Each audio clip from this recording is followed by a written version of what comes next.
Hey everybody, it is Rick. It is time to dive into January 2022 reviews. We have 8 movies to talk about this week, 6 of which are on physical media. Like I said, now that we're into January, the plan is to start watching more physical titles, stuff that I blind bought on my shelves. Although the next 2 weeks, a lot of stuff was watched on streaming. We'll obviously get into that. This is being recorded on the 23rd of January. Hopefully the voice holds up because I just recorded 4 25-minute plus videos where I've been pretty much talking nonstop. So 8 movies to talk about. Let's dive right in. The first film we watched in 2022. We actually showed this to RJ, and if you guys remember in last week's video, talked about The Princess Bride and wanting to watch that before we watched the next film.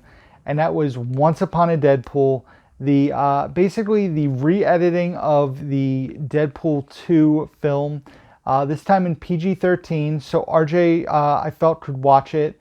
There's still some stuff that's questionable in it, but for the most part, they took out a lot of the blood and gore. Obviously, all the F words. I don't even think there was an F word in this movie. There's some other questionable language. The stuff with Fred Savage that's tied to The Princess Bride is hilarious. This was out of print at one point. That's why it's bagged up. When I got this, the person who sold it to me had it bagged up. It's been a while since I've revisited Deadpool 2, but I'm a huge fan of that, and obviously the original. But the framing device, like I said, with Fred Savage being kidnapped essentially by Deadpool, and Deadpool recreating his room and whatnot, very funny. They did a great job at recreating his bedroom, by the way, with a few little hidden things in the background that are fun, but such a good job, especially watching Princess Bride the day before. I'm hoping that in Deadpool 3, Fred Savage will make a cameo or be a character in it. I think that would be a fun way to tie this together to Once Upon a Deadpool. And I knew this, it gave off Christmas vibes in the trailers, and they released this at Christmas time. So, I thought it was on my Christmas movie to watch list. Not very Christmassy, but just so much fun. And like I said, Ryan Reynolds is the perfect Deadpool. I don't think anybody else could do the character justice. I gave Once Upon a Deadpool 4 out of 5. Not much more to say, as it's pretty much a rehashing of Deadpool 2 with some fun in between footage. They cut out some stuff, added some stuff. Just a fun watch. So next up was a movie that was very, very high up on my to watch list. As soon as the holidays ended, this was one that I really wanted to dig into, because we watched a bunch of Leonardo DiCaprio movies in 2020, 2021 that I had never seen before, in some rewatches. Also, where was I going with that? Also, it stars Jennifer Lawrence, who I love, and a lot of other people I love, and an actor who I've seen everything he's been in, and that is the Netflix film Don't Look Up. The person I'm talking about, obviously, is Jonah Hill. I've seen everything he's done. I'm a huge fan of Leo, a huge fan of Jennifer Lawrence, a huge fan of Timothée Chalamet. I'm not a fan of Meryl Streep, who's also in this film. Written and directed by Adam McKay. This movie is basically, it's about an asteroid coming to hit planet Earth.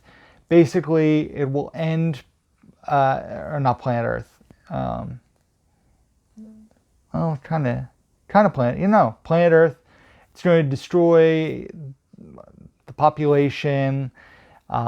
People don't necessarily want to believe or accept it. They're putting it off. And I think that's what's most frustrating about this movie, is I think it's almost too realistic, because people really have their own narratives or stuff in place that they want to believe or they don't want to believe. They'll believe certain news stations but won't believe others. And the uber rich try to profit off of them knowing that this end event is coming, and it's scary to me how realistic it is.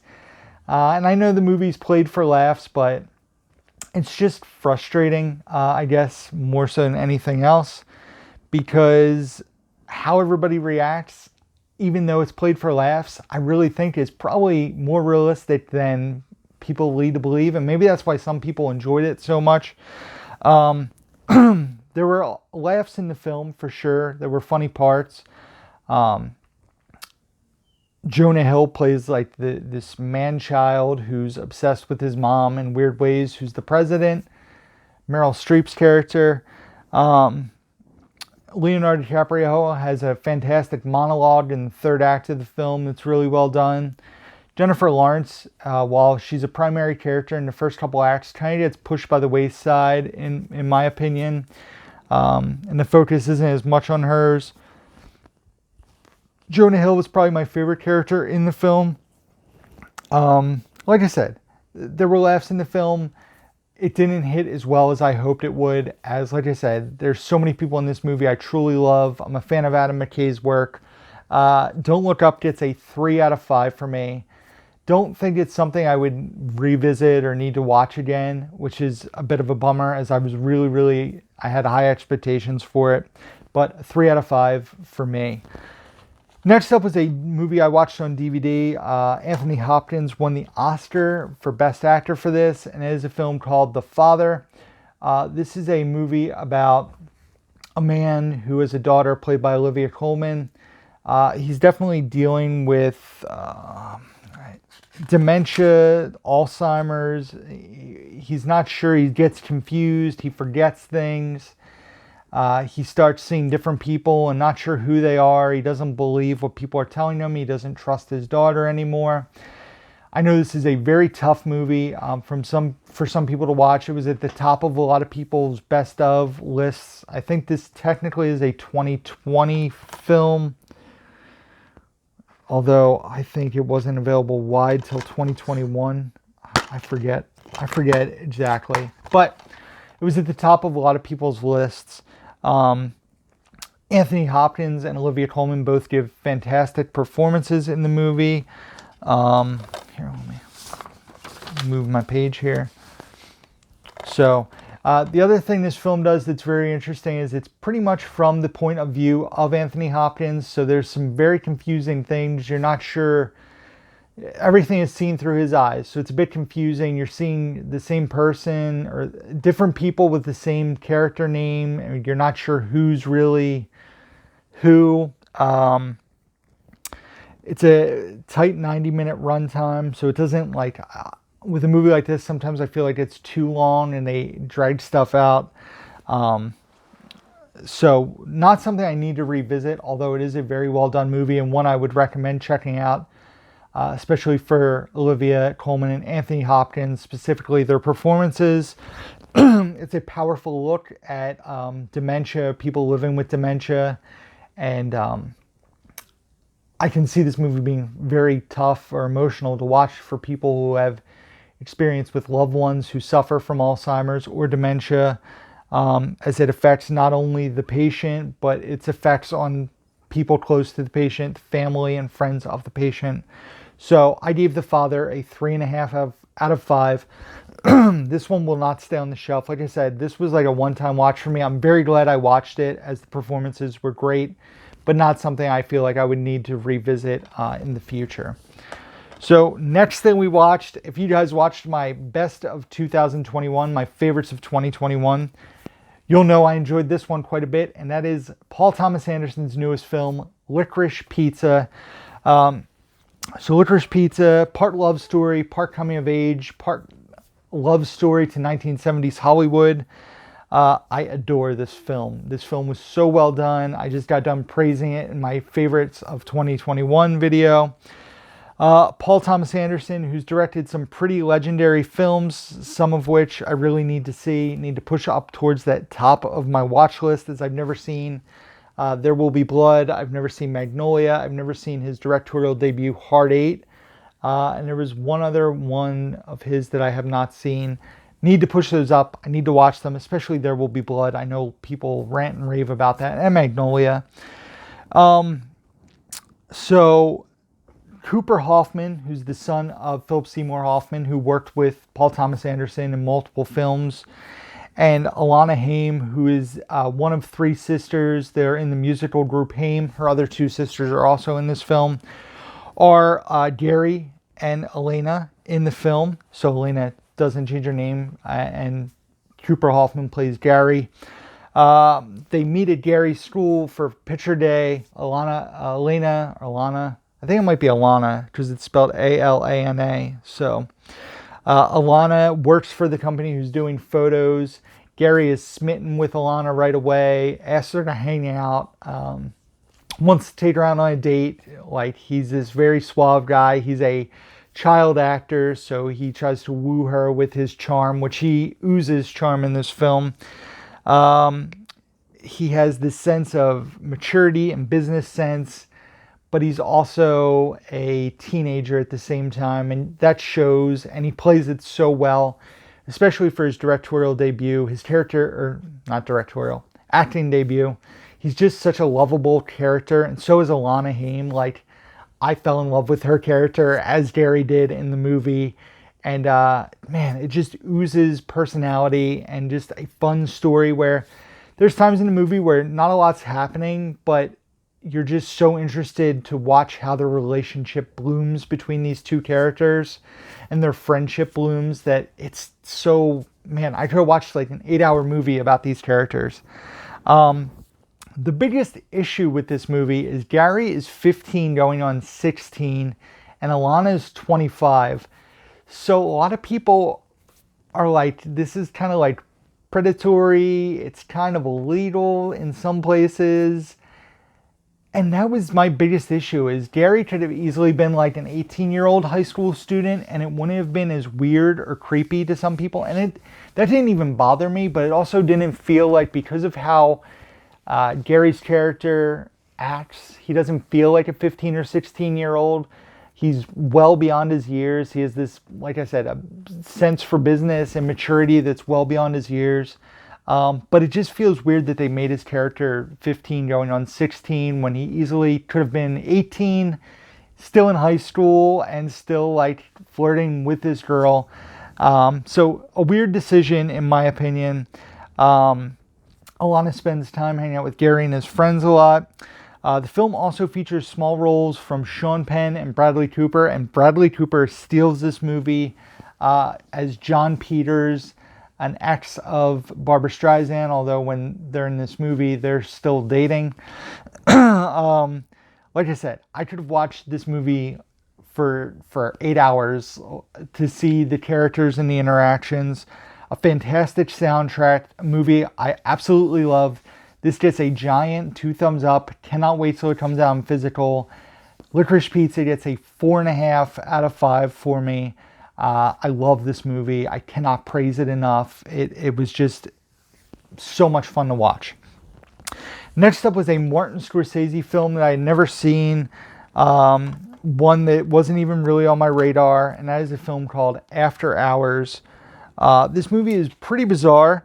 It shows the day in the life of Paul Hackett, who's played by, I don't even know the guy's name, Griffin Dunn. He's a word processor by day. And he doesn't seem to be happy with his life. Meets a girl at a coffee shop, and a night of craziness ensues. This is one of Scorsese's earlier films. Gotta switch my pages. And is definitely a one-time watch for me. This is definitely not going to stay on the shelf.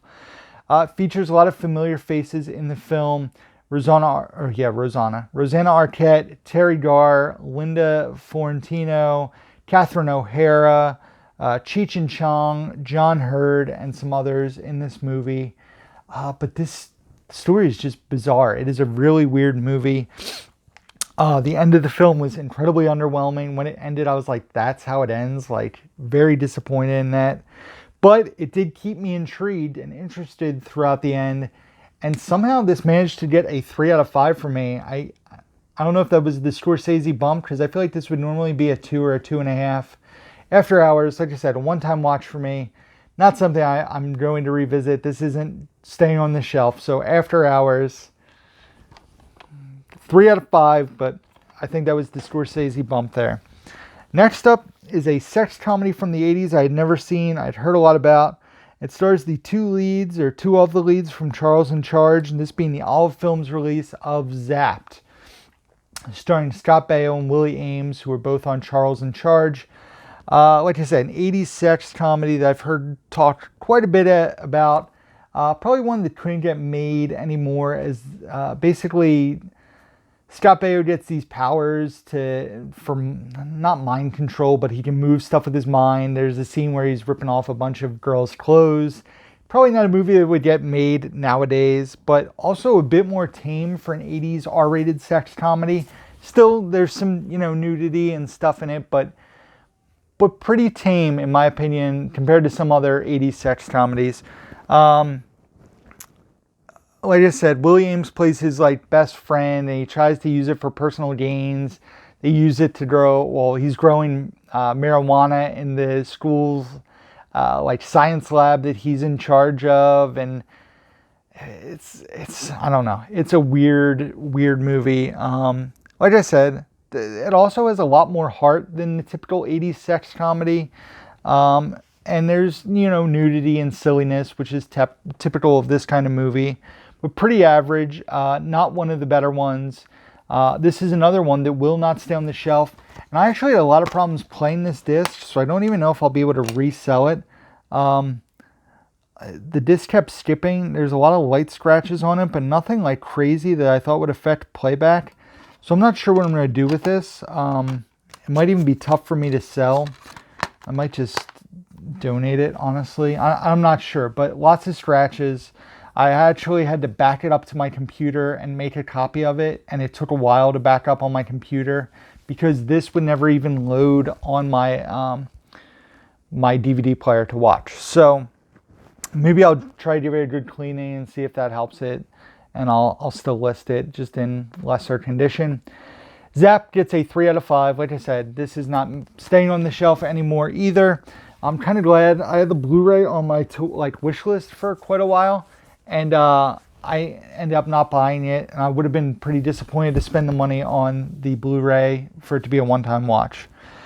Next up, was intrigued to watch this because my girlfriend Bridget was a fan of this movie. Got it as second in Charles for her recently, and this was probably, I want to say it wasn't too long after I'd watched Tick, Tick, Boom, which I enjoyed.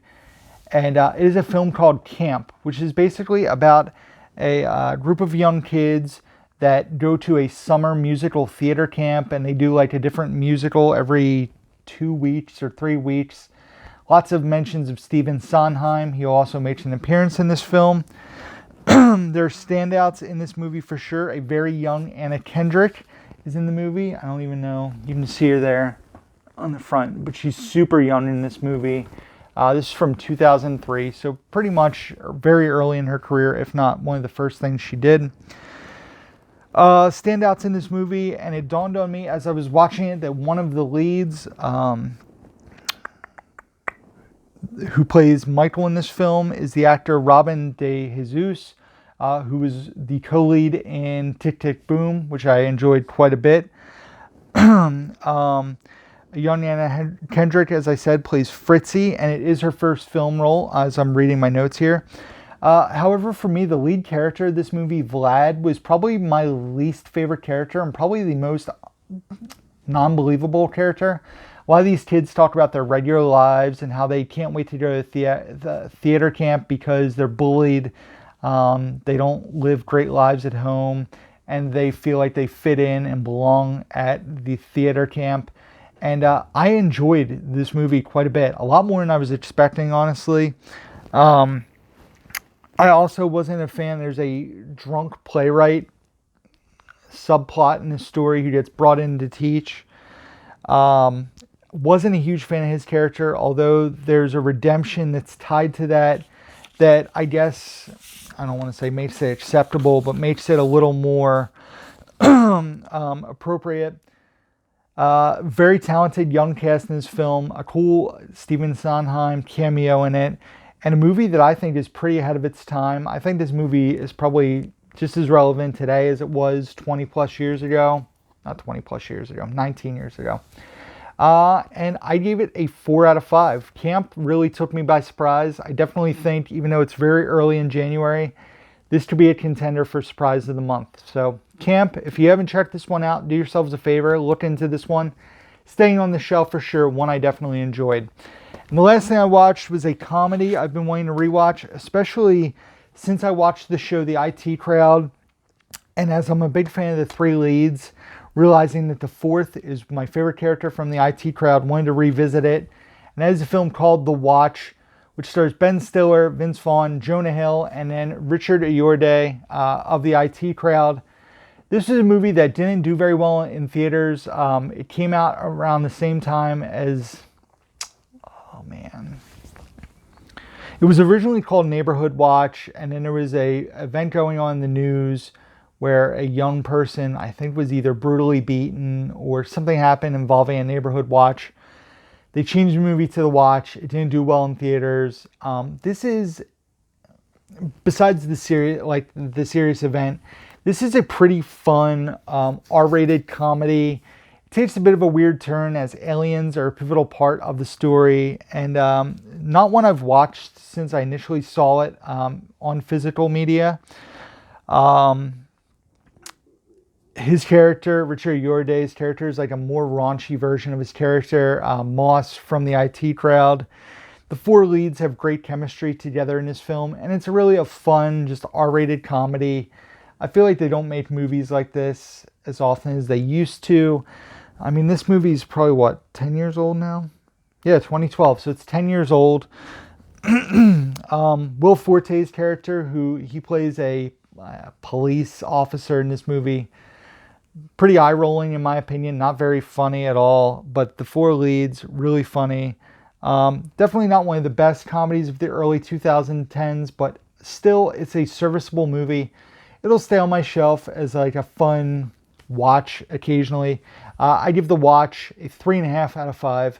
Definitely one if you haven't seen, check it out. If it's been a while, revisit it. It still holds up, still a fun watch.